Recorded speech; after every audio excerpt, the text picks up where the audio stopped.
tiny Parisian apartment on a budget, thrifting 1920s French antiques.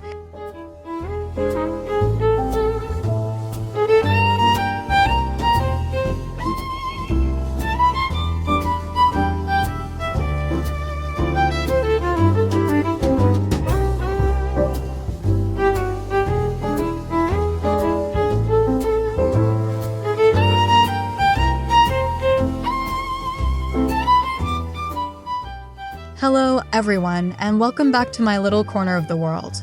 If you are new here, I'm delighted to welcome you into my very compact Parisian studio. We often romanticize the idea of living in Paris, the tall windows, the Haussmannian elegance. But the reality for many of us, especially when downsizing or maintaining a pied-à-terre, is dealing with incredibly restrictive square footage. My challenge isn't just fitting my life into this cramped space. It's doing so without sacrificing that essential, historic Parisian charm that drew me here in the first place. It's about making a small space feel grand, not just full.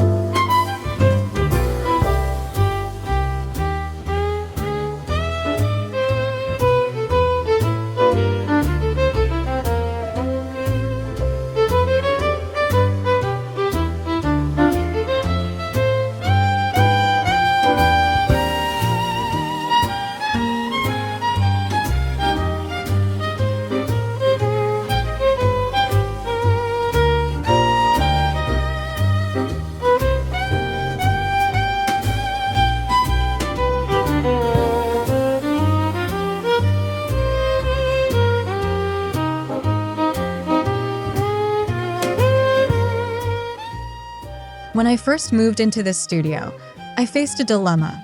My budget was as tiny as my floor plan. I wanted that authentic, lived-in French aesthetic, the kind you see in high-end interior design magazines featuring sprawling apartments in the 7th arrondissement. But buying new, vintage-inspired furniture was wildly expensive and, frankly, lacked soul. That's when I realized that to achieve genuine Parisian charm on a shoestring budget, I had to do what the Parisians have done for centuries: turn to the past. I decided to furnish my cramped quarters almost exclusively with thrifting, specifically targeting the 1920s.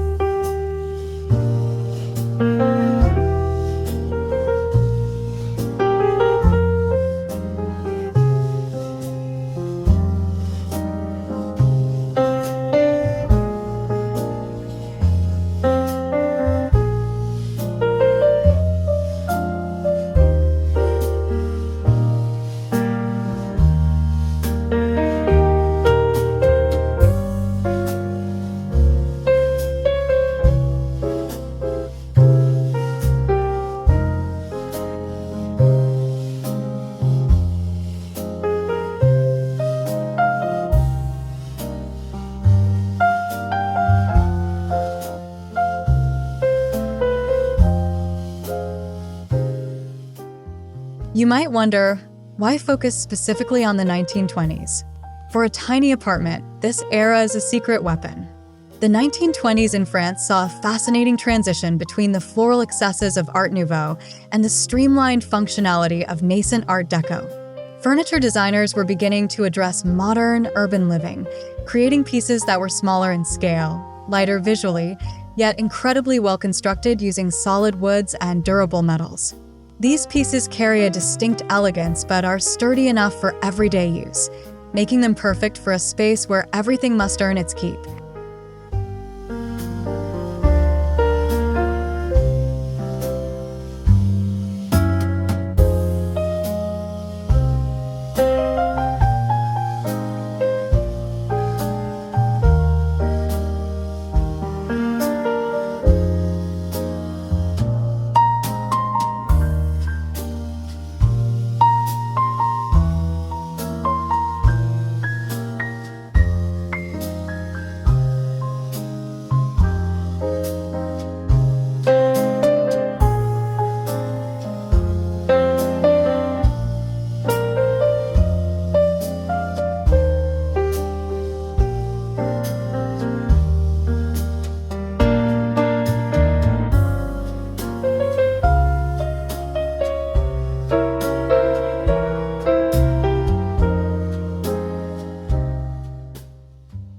philosophy I embrace, one that I know many of you watching share, about the stewardship of objects.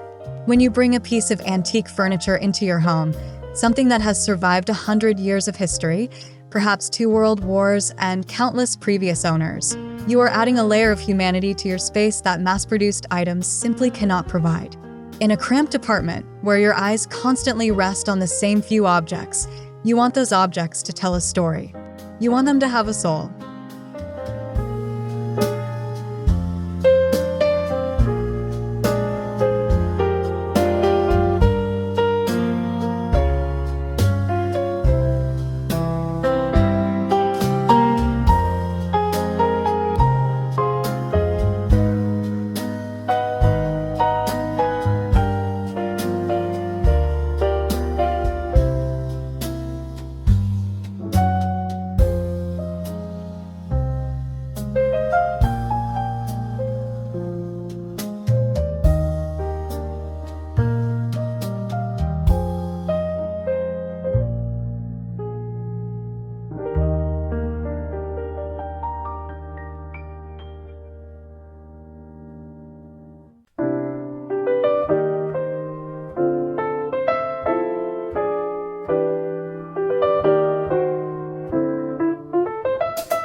Furthermore, the French have a wonderful approach to interiors that we can learn from. They embrace imperfection. They don't need everything to be pristine. A scratch on a 1920s side table isn't damage. It's patina. It's evidence of a life lived. When you are thrifting on a budget, adopting this mindset is liberating. You stop looking for perfect and start looking for character. This approach is incredibly budget-friendly because you can purchase items that need a little love for a fraction of the price of a restored antique, and those imperfections actually help a small room feel more relaxed and inviting.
So, where does the magic happen?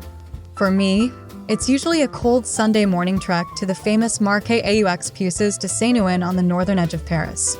It can be overwhelming. Acres of vendors selling everything from gilded museum-quality pieces to literal junk heaps. But for the budget treasure hunter, the outskirts of the main markets, the smaller brocantes, secondhand stalls, are where the real work happens. It requires patience and a very strong coffee, but the thrill of digging through a dusty pile to find a gem is unparalleled.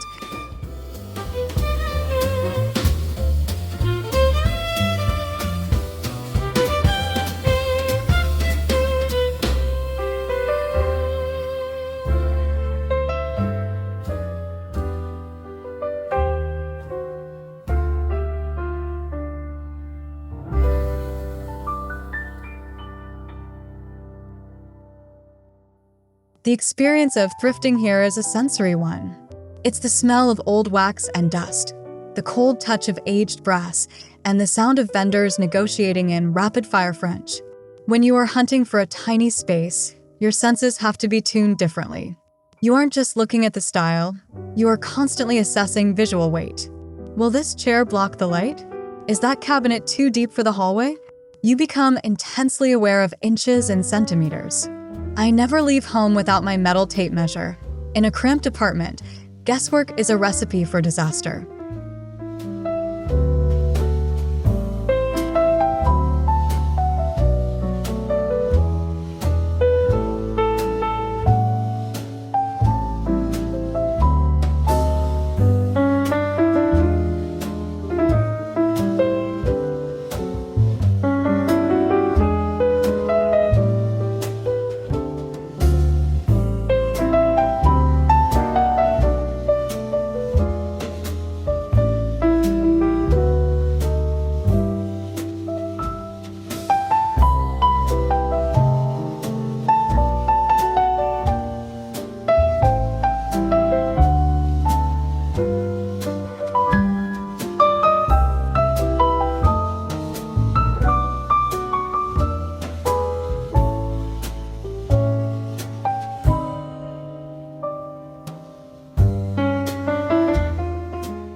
Part of the culture of thrifting here, and a crucial aspect of staying on budget, is negotiation. I know this can be intimidating, especially if French isn't your first language. But I've learned that a polite "is this your best price?" accompanied by a genuine compliment about the piece goes a long way. Vendors here appreciate people who love the history of what they are selling. I'm not trying to rob them, but I am trying to make my budget stretch. It's a delicate dance, but when done with respect, it's part of the fun.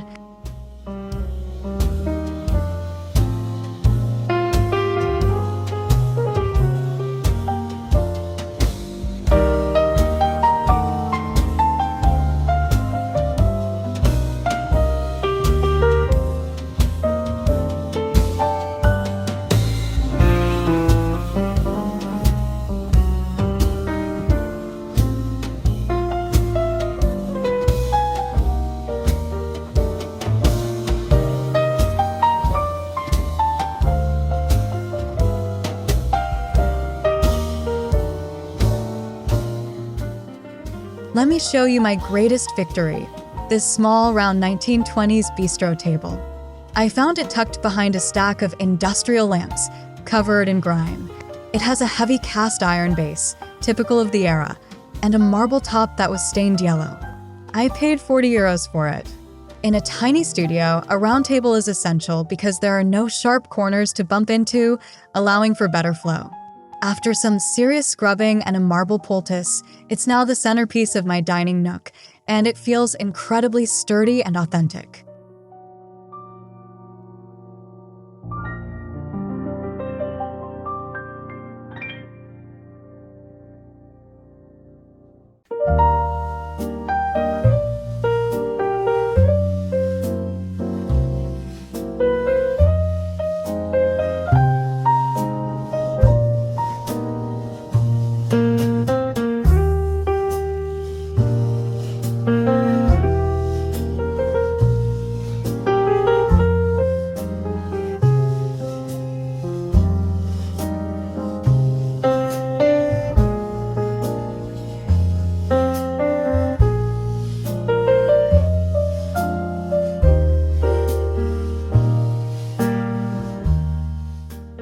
In a cramped apartment, seating for guests is always the biggest headache. You can't have extra armchairs just sitting around taking up valuable floor space. My solution was finding an original 1920s wooden folding cinema seat. It has beautiful wrought iron sides and a curved wooden seat.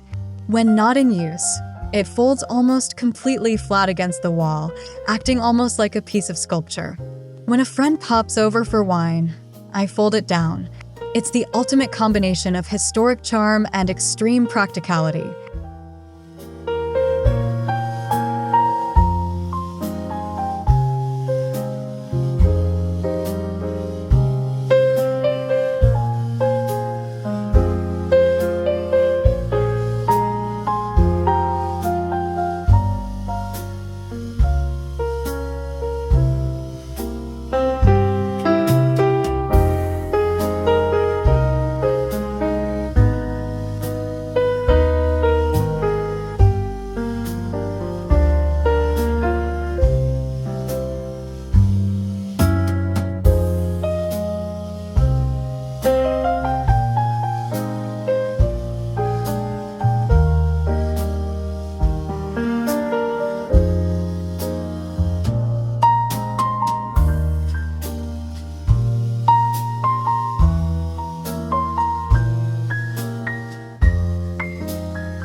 Mirrors are a non-negotiable in small spaces. They bounce light and create the illusion of depth. Instead of a generic modern mirror, I hunted down this 1920s oval mirror with a gilded frame. What makes it special is the tiny needlepoint detail at the very top crest, a very specific French trend from that decade. The glass is slightly desilvered and foggy in places, which some might see as a flaw, but I adore it. It softens the reflection and adds that dreamy, aged atmosphere to the entryway.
We often forget that antiques aren't just hard furniture.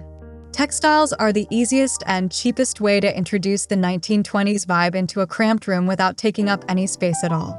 I constantly scour the markets for stacks of old French linens, heavy hemp sheets that I use as curtains or slipcovers, and delicate embroidered tea towels. These fabrics have a weight and texture you cannot buy today. They wash beautifully, last forever, and soften the hard edges of a small room, making it feel cozy rather than claustrophobic.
Bringing these items home is only half the battle. The real challenge is integrating them into a functional 21st century life in 15 square meters. I don't want to live in a museum. The key is balance. I pair that 1920s bistro table with a very simple, modern stool. I place the antique mirror above a contemporary, streamlined shoe storage unit. This juxtaposition stops the apartment from feeling stuffy or dated. The vintage pieces become the focal points, while the modern elements recede into the background, providing necessary utility.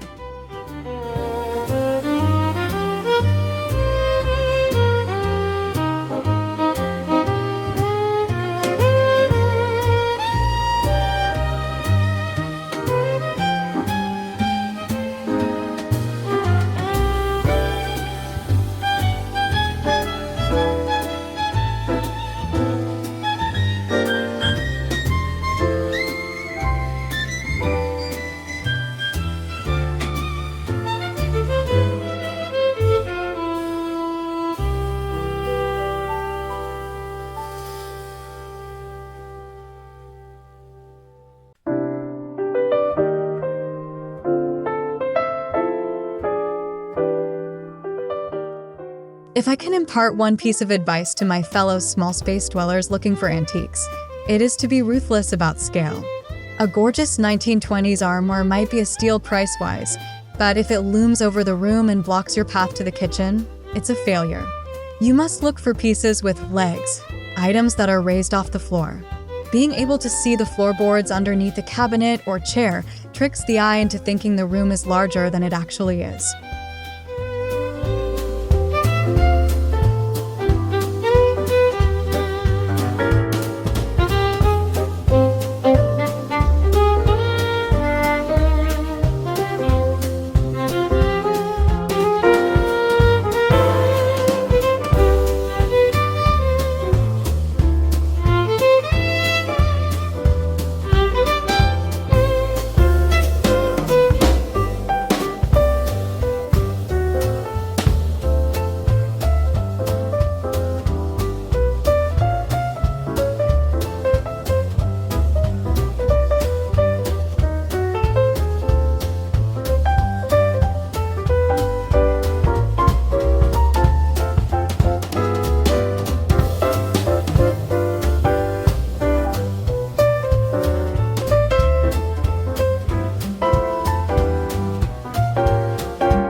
To really stay on budget with French antiques, you have to be willing to do a little work.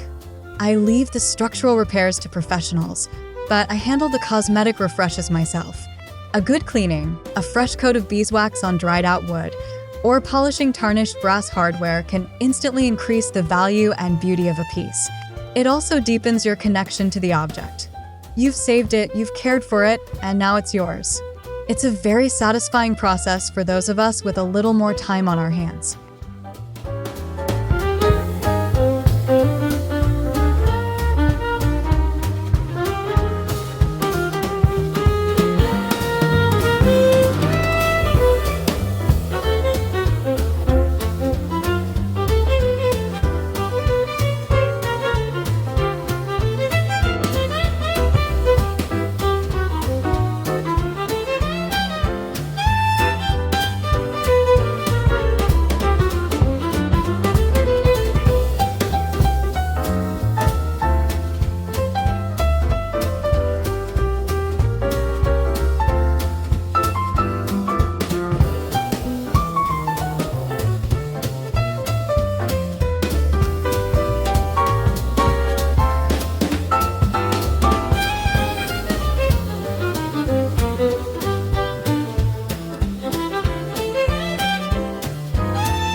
I know many of you watching from the US, UK, Canada, or Australia aren't able to pop over to a Parisian flea market on a Sunday. But you can still achieve this look. Sites like Etsy 1st dibs, though expensive, good for inspiration, and even eBay have vast sections dedicated to French Art Deco or 1920s European antiques. The key is using specific search terms like French Art Deco Petite, 1920s Bistro, or Bentwood. Shipping is a factor, but if you buy one quality statement piece, it's often worth it over buying several cheap, disposable items locally.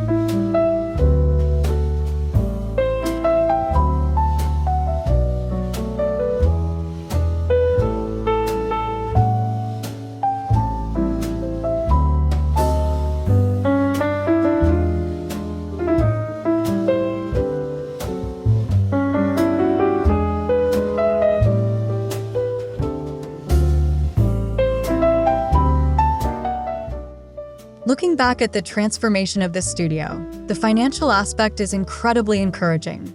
By sourcing these 1920s pieces at flea markets and accepting minor imperfections, I furnished the core of this apartment for less than the cost of buying a single set of new mid-range furniture. More importantly, these pieces hold their value. If I ever decide to sell that bistro table or the cinema chair, I will likely get my money back, perhaps even make a profit. You cannot say that about flat pack furniture.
But beyond the budget, the emotional payoff is what truly matters. My cramped little apartment doesn't feel like a temporary stopgap or a dorm room. It feels like a home with roots. It feels sophisticated and curated. When I sit in my 1920s chair and drink coffee at my marble table, I feel connected to the history of this city. The space may be tiny, but the atmosphere is rich, and that is a luxury that has nothing to do with square footage.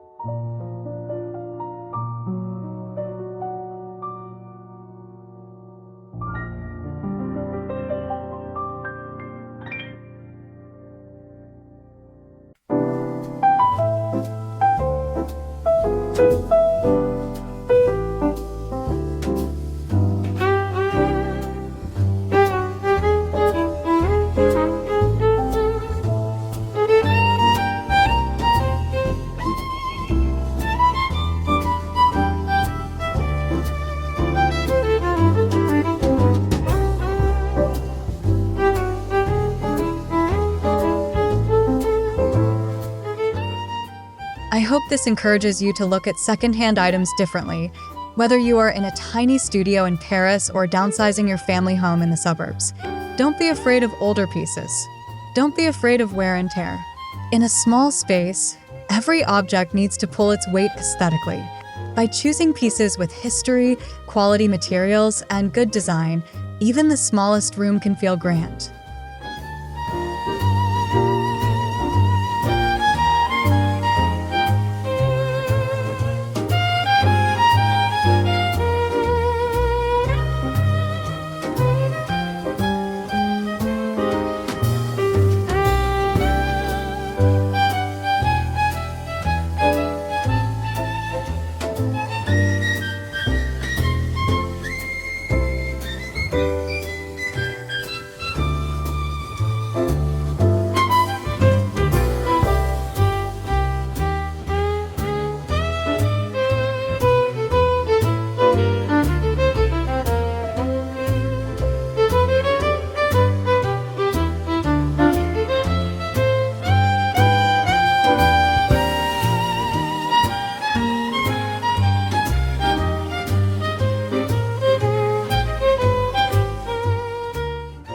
Thank you so much for joining me on this little tour of my thrifting philosophy and my home. I'd love to hear in the comments below if you have incorporated vintage finds into your own smaller spaces and what your greatest treasure hunting victories have been. Until next time, take care and happy hunting. Au revoir.